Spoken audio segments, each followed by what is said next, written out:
Ninamshukuru Mungu amekuwa akitutetea. Unajua kuamka ni muujiza. Kuwa kanisani ni muujiza. Kuwa na hiyo afya unayo ni muujiza. Kutembea ni muujiza. Kusema ndio ni muujiza. Kuwa na macho ni muujiza. Hata hivi ulivyo ni muujiza. Unaweza usijione, lakini nataka nikwambie wewe ni muujiza tu. Haleluya! Mara nyingi tumekuwa tukimshukuru Mungu kwa sababu umejenga nyumba. Tumekuwa tukimshukuru Mungu kwa sababu umenunua gari. Tumekuwa tukimshukuru Mungu kwa sababu umepandishwa cheo.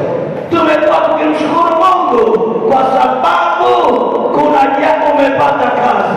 Lakini ni ngumu sana mwanadamu kumshukuru Mungu kwamba Bwana amenipa neema ya kupumua usiku ya leo.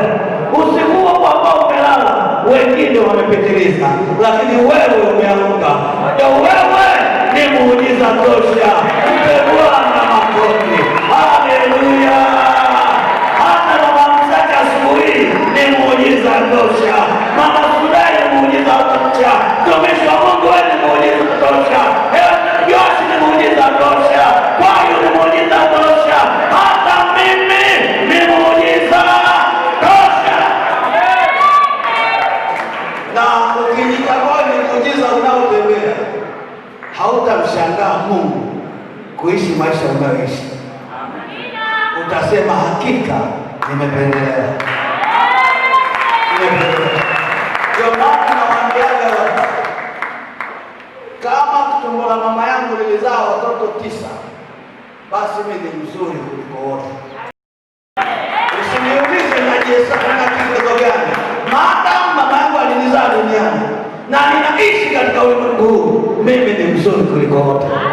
Sasa na mwingine atajitazama ni mzuri kuliko yote au ni mbaya. Ukishajikataa, maana upendo utakuwa mdogo, kwa sababu una roho ya kujikataa. Haleluya! Leo nataka nizungumze nawe kitu kidogo tu. Wiki tumekuwa tukitembea na eneo tu la kujua, tunataka tumuondoe mbweha mmoja mmoja kwenye maisha yetu. Mara nyingi tunapokuwa kanisani au tumeitwa watu wa Mungu, tumeamini kwamba maisha tunayoishi ni maisha yetu, au tumekuwa tukiamini ya kwamba tulizaliwa kwa bahati mbaya, tukaokoka kwa bahati mbaya. Lakini nataka nikwambie maisha yetu ni salama, maisha yetu ni hakika. Hatukuokoka kwa bahati mbaya, hatukuokoka kwa bahati mbaya, ila Mungu alipita kuwa watendakazi pamoja naye. Haleluya! Kwa hiyo leo nataka nizungumze na wewe, sitakimbia sana, na tunataka leo tuende kwenye ile roho ya 4. Tulianza mara ya kwanza kuvunja roho ya binadamu. Tulianza kutoka hukumu ya kwanza, wale ambao tulianza na mimi vizuri kama nafuatiliaga. Tulikuwa na roho ya kutekwa maishani, kuna roho ya kuzuiliwa maishani, kuna roho ya kutokumbuka maishani. Zote hizo ni roho ambazo tunaenda kila baada ya muda kuhakikisha tunatoka mahali tulipo. Unaweza ukawa umeokoka lakini unaishi maisha ya kulia. Unaweza ukawa umeokoka lakini magonjwa ni sehemu ya maisha yako. Unaweza ukawa umeokoka lakini mtu akudharauliwa.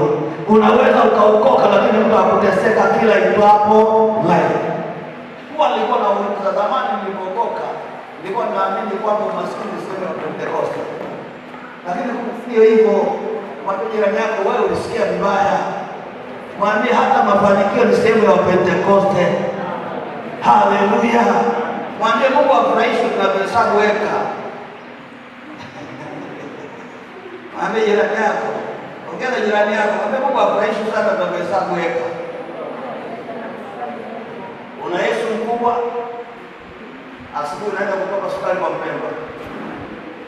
Nipe roho tu, kesho utaleta. Huo sio wokovu. Zamani hata kama ina mauzi, lakini sasa ndio ujumbe nilionao leo. Leo nataka andika tu kuvunja roho za uonevu mahali tulipo. Kwa hiyo leo tunataka kupambana ile roho ya kutuonea. Ukisoma kitabu tunataka tuanze na kitabu cha Nyakati 33. Nyakati wa Pili mstari wa 2 na 7. Sasa Biblia inasema akapitisha mwanaye kwenye moto, akatazama mbao, akatazama nyakati mbaya. Kwa nini alitazama nyakati mbaya? Kwa nini alipitisha mwanaye kwenye moto? Kwa nini aliangalia mbao? Maanake moyo wake ulikuwa umemwacha Mungu. Hakuna kitu kibaya, hakuna kitu kigumu kama ukipishana na imani. Ukishapishana na Mungu, maisha yako yameharibika.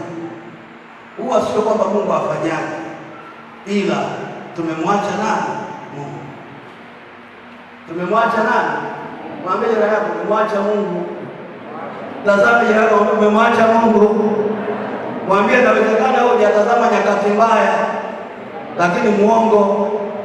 Mwambie inawezekana hujapiga ramli, lakini mambo yako haeleweki. Mwambie ni sawa, hujapitisha mwanao kwenye mapiga yale, lakini kuna mambo unayofanya hata mganga wa kienyeji ana afueni.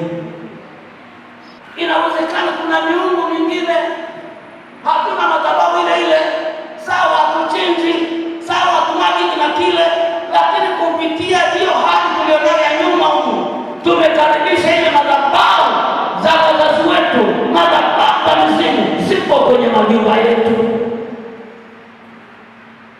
Mwenendo wako, tabia yako, sema yako, kaa yako itatuambia wewe ni nani.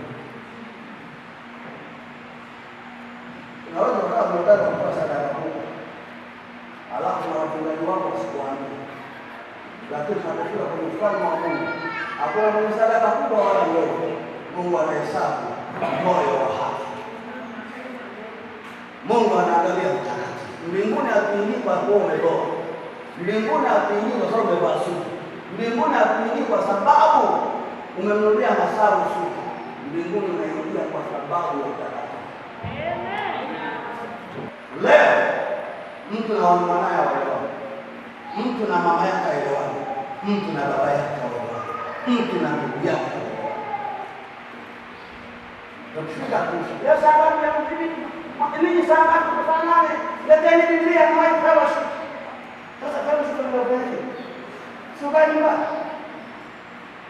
Mtazamo kwanza kama mnaelewa. Unakuja fellowship kupatana na mwanao. Unakuja fellowship utapatana na ndugu zako. Unakuja fellowship utapatana na jirani zako. Unakuja fellowship upatane na waliokufunguka. Lakini ukimwona mwizi unasema jamani na mafuta hata. Basi ndio nasema mwambie mafuta hata kwanza kabla ya mwizi kule. Kwa sababu huyu matendo yanaonekana, huyu kila kitu inaonekana kwamba hamjui Mungu unayemtumikia, lakini wewe unamjua Mungu. Tunatakiwa lazima kuvunja madhabahu yetu ya asili. Kwa kulivunja lazima tutatoka kule. Mwambie jirani yako, toka huko kwenye asili ulionayo na kutoka kwenye hiyo asili kuna vitu utapata. Imani pasipo matendo ni kufa. Kwa hiyo ni vizuri ukajua walionywa wakaanza pasiwepo na madhabahu ya kigeni. Leo kanisa limerudisha madhabahu ya kigeni. Neema ya Mungu ipo kwako. Neema ya Mungu iko kwako. Neema ya Mungu iko kwako.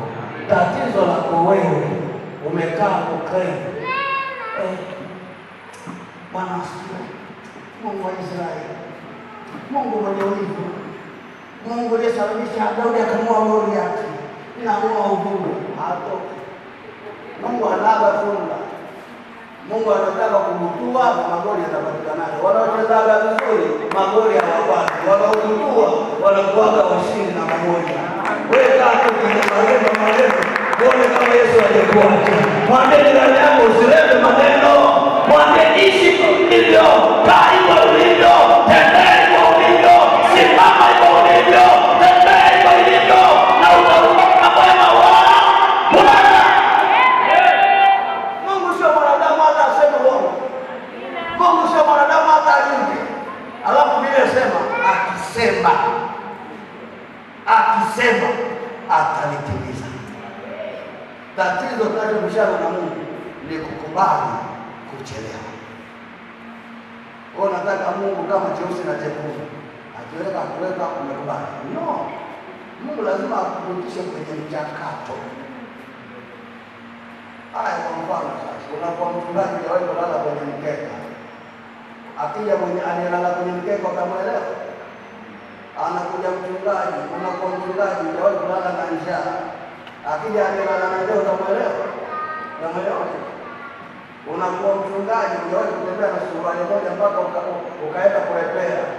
Akija ambaye hana nguo kanisani utamsimama? Mwambie jirani yako huko kwenye mchakato. Mtikise jirani mwambie huko kwenye mchakato.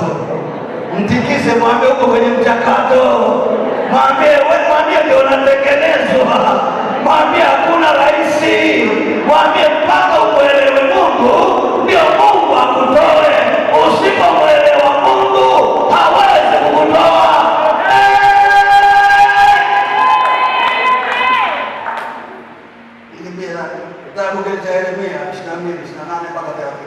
Je, mtu huyu Konia ni chombo kilichodharauliwa na kuvunjika? Anasema je, mtu huyu Konia ni chombo kilichodharauliwa na kuvunjika? Mwambie jirani yako, umevunjika kutika vile. Ongea na jirani yako sasa. Sisi ibada hii tunaongeaga ya asubuhi, tunajifanya walokole 100%. Hii lazima tupige story. Mwambie jirani yako umevunjika. Ni chombo kisichopendeza. Hayo ni maswali. Mwambie jirani yako, hivi kweli hujapendeza? Mwacha atembee tu, mwacha. Muulize hajapendeza. Muulize jirani yako, hivi ulivyovaa hujapendeza? Mbona wametupwa yeye na wazao wake na kutupwa katika nchi wasioijua? Sasa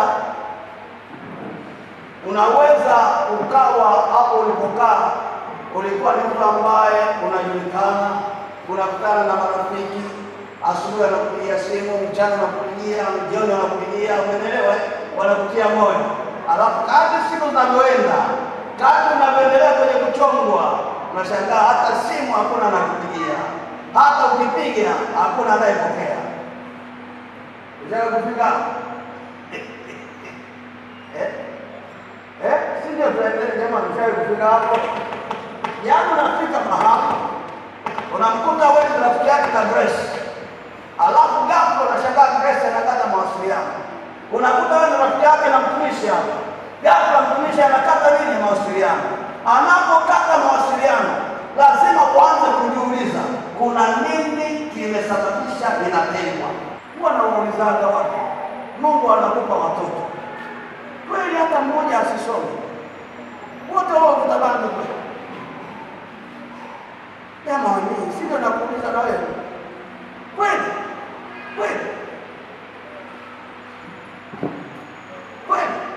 Juzi nilikuwa na mama mmoja. Nilikuwa nawaambia asubuhi. Alafu shetani alipomdinga akamwambia ndugu zake, nimeacha mwisho. Mimi nakufa, watoto wangu watunzwe. Nyumba yenyewe mama yuko nyumba ya kupanga. Chumba chenyewe ni self-confused. Kinyosha hivi kitu, ndoo ya maji, kitanda, ukuta. Sasa mwacha mtoto wapi? Akanipigia ndugu yake, akaniambia amelala kabisa, ameaga, alafu amejikunja hivi anakufa. Nikamwambia kwanza hakuna aliyewahi kufa akiwa amejikunja. Kwa hiyo huyu anaigiza. Alafu nikamwambia hivi, mpe simu, weka kwenye masikio. Alafu nikamwambia wewe usitoroke majukumu. Akashtuka. Kumbe alikuwa hajaondoka. Maana anataka kutoroka majukumu. Watoto ni wako wenyewe. Wewe lazima uwalee mpaka wapige chombo. Usikimbie majukumu yako. Mwambie jirani yako utakufa mpaka wale watoto wako wamemaliza vyuo vikuu. Ongea naye mwambie utakufa mpaka wamalize vyuo vikuu na hela ule. Sasa wewe ushawahi kusikia jambo hili? Una watoto wako watatu na wale wako.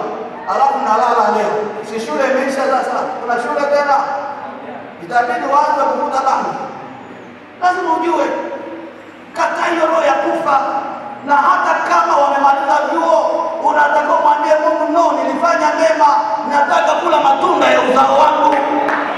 Lazima uelewe, usiwe na hofu, usiwe na mashaka, usikate tamaa, usivunjike moyo. Bado Mungu ni yeye yule juzi, jana, leo na hata milele. Lazima upambane na huu mlango. Haleluya! Tikise jirani yako, mwambie kuna mlango unakutesa. Mtikise, mwambie kuna mlango umekutesa. Alafu mwambie bahati mbaya haukutesi wewe tu, mpaka na watoto wako. Mwambie hata kama umepumba leo, utasukuma kwa teke, utaingia baibaya baibaya. Hiyo sio yani, sio yani. Lazima tuingie, lazima tuvuke, lazima tuone mkono wake, kwa maana yeye aliyetuokoa, yeye aliyetuita ni shahidi mwaminifu. Hata kama walisema teni hatainuka au mlango, hata kama ulikuwa chuma, tuna jimbo la gesi katika karakana, ujaelewa, tutauvunja, tutaufungua kwa moto. Unahitaji kutaabika sana, unahitaji kutaabika sana. Kwa hiyo kila saa kile unachofanya hakitoki, kile unachofanya hakitoki. Imekuwaje? Unakuta mtu wewe uko vizuri, lakini kuna tatizo linalokusumbua, na tatizo hilo usipokubali leo utalivunja mwenyewe, maana ndio nitakaa hapo milele milele milele. Unawe kuona tu wakati uko kwenye mlango anataka kufunguka, unashangaa unalala, anakuja mtu kajini, mwanamume kama ni mwanamke, ukanakamia kakiingia kale mlango tegemezi bado ajue anakuja nako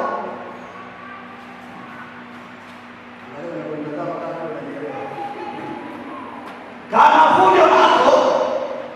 Kama ni mwanamume kanakuja kajini fulani kapika kamefunga, kazi yake ni kufunga tu. Namkumbuka mama mmoja alikuwa na mama Sudani, alikuwa ameolewa na jini miaka 13 kama sikosei, hakuwahi kuwa na mtoto, na alikuwa kila mwanamume anamchukia, lazima aone magari yake. Alikuwa ameoa hapo, mwanajamaa amewamaliza, niambia tu mchungaji mmoja wanaume kama 14, yaani akutumia akienda nyuma aongo ya gari, mpaka yule mama alikuwa kuona mwanamume anakusaidia anakimbia asije akaondoka kwa watu. Ilikuwa ni Mungu kwa kuona mashinda kueleza. Mama Sudani alikuwa ndio Mungu na kutafuta. Yule dada alikuja kwa uchungu mkubwa. Kwa sababu pia hela ilikuwa sasa kisha. Jambo asubuhi, Mungu 10:15 ndio mezani. Lakini ile hela hakuna. Lakini maisha yake ni magumu sana. Kumbuka tunaanza maombi, ilikuwa somo kama basi hapa jamaa inakuja kutoka tunandoa. Ndio hapo kanisani naona na mama alikuwa anaokoka. Na huko kanisani alikuwa anasali siku mbili, lakini naye alikuwa anasali. Lakini tatizo sio kukaa kanisani. Tatizo ni kuvunja ile madhabahu ambayo ya kwetu, ambayo imeweka makao kwetu. Ndio maana kile unachofanya ufanikiwi. Ndio maana utoke hapo ulipokaa. Na kumbuka yule mama mpaka leo Mungu alifungua siku hiyo. Tena tulifanya maombi, nafikiri na madhabahu yetu alikuwa pale. Fanya maombi, alifunguliwa, alipofunguliwa basi Saidi ana mume na watoto wawili. Inawezekana. Inawezekana kuna roho inakutesa. Inawezekana kuna kama madhabahu kako kwako. Kakiingia hapo. Asubuhi mmeo unaongea, "Halo, mambo, fika salama rudi." Akirudi jioni, huu mzimu umetoka wapi? Asubuhi naita baidii. Ikifika jioni, kabidii. Sasa maisha gani haya? Kabidii na kababu. Mama jirani yako hiyo roho lazima tuivunje.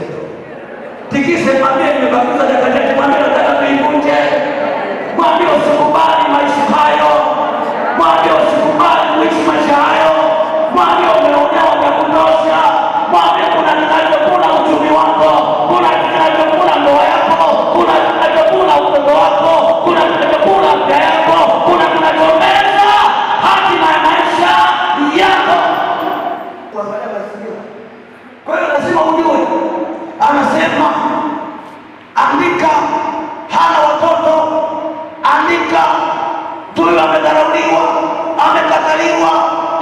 hafanikiwi siku zote za maisha yake, yani limewekwa kama agano. Nakuta sasa kuna jamaa hapa alipokaa sasa, alafu ghafla jamaa anasema unakuta kuna amri imetoka, mtu huyu hana watoto, lakini ana watoto. Maana yake hata watoto wale hawatakaa wamsaidie maisha. Maana mtu huyu hatafanikiwa siku zake zote. Kwa kila atakapokwenda hawezi kuona mafanikio. Utatoka Manzese, tunaondoka, itakuwa mbaya. Utakuja Sirika yako, itakuwa mbaya. Utaenda Tandika, itakuwa mbaya. Utasema sasa niende wapi? Kila itakuwa mbaya. Kila unapokwenda maisha yamebana. Dawa sio kuama, dawa ni kutulia, alafu upate kuwa maisha yanayokusumbua. Sasa jamaa, hili neno likishakuwa kwake, hawezi kuona upendo, hawezi kuona mafanikio, hawezi kutoka mahali alipo. Hivi unajua ni furaha yetu kuwa hapa, lakini unakuta wakishasema hivyo unashangaa hata kazi upati kazi. Na ukifungua biashara, atakuja mteja mmoja asubuhi, angalau tu upate hela ugali. Kisha pata hela ugali basi, hata kuja kingine mpaka kesho. Tazama jirani yako, mwambie umeridhika na hapo ulipo au na mpango wa kutoka? Kakujibuje? Nehemia 13:19. Ninyi wenye kalamu utaandika tena, nataka tu kufungua mlango uliofungwa kwenye maisha yako. Nehemia 13:19. Mwenye kalamu andike tena Ayubu 38:17. Tayari Ayubu 38:17. Alafu utaenda Yeremia 13:19. Alafu Zaburi 34:7. Nataka nikaribie kumaliza. Ayubu 13:19. Hatuwezi kusoma yote, alafu hapo mbele andika tu mlango wa kishirikina uliokamata mtaa wenu wote. Tutapiga hapo kidogo, alafu tutaingia. Ndivyo. Ni vizuri vitu vingine. Wewe simishi unadanganyana. Hakuna mchawi katika Israeli, katika Yakobo. Upo.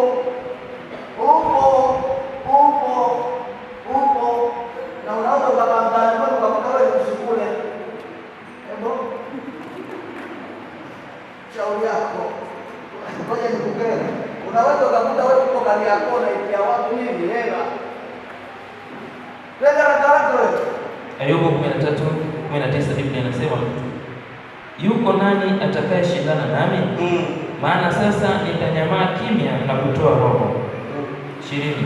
Lakini msinifanyie mambo hayo mawili, hayo tu, ndipo nami sitajificha usoni pako. Hapo Ayubu, tunapotazama ile andiko la kitabu cha Nehemia, kulikuwa na roho ya mashindano, kwa maana walikuwa wamefunga malango.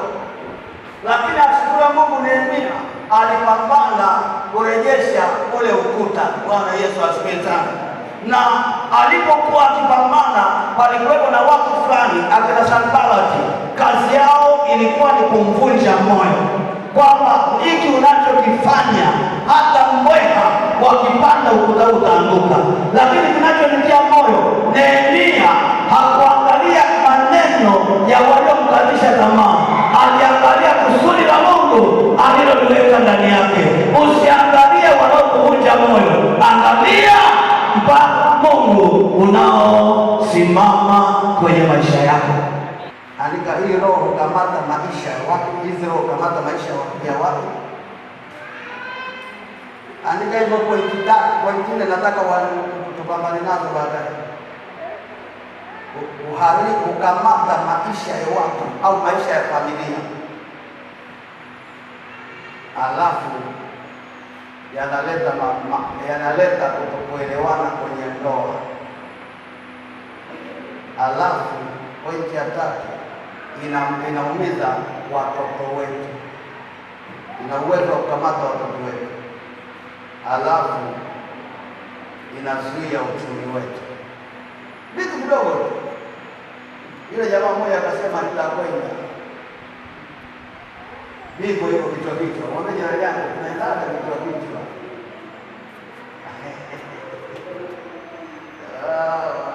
Wapendwa Bwana, inabidi tukutie moyo. Namaliza na neno moja. Namaliza hapo. Namaliza hapo. Nataka nimalize na kaandiko kamoja tu. Nabii Ezekiel 11:13 mstari wa 8 na mpaka 13. Twende haraka. Hapo ndio mwisho. Basi tazama, Bwana Mungu asema hivi: kwa sababu mmenena ubatili na kuona uongo, basi kwa sababu hiyo mimi ni juu yenu, asema Bwana Mungu, na mkono wangu utakuwa juu ya manabii wanaoona ubatili. Ewe ndoto chako, ewe ndoto ya mauti, ewe ndoto ya kifo, ewe ndoto ya msiba, ewe ndoto ya kulisha nyama zilizosongolewa na maadui zangu, kila ndoto ninayoiota leo inatangaza kuvunja, kuvunja, kuvunja, kuvunja, kuvunja kila agano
kuanzia leo natangaza madhabahu yote iliyonishikilia ikaniachilia na nikawekwe huru kwa ajili ya utukufu wa Mungu.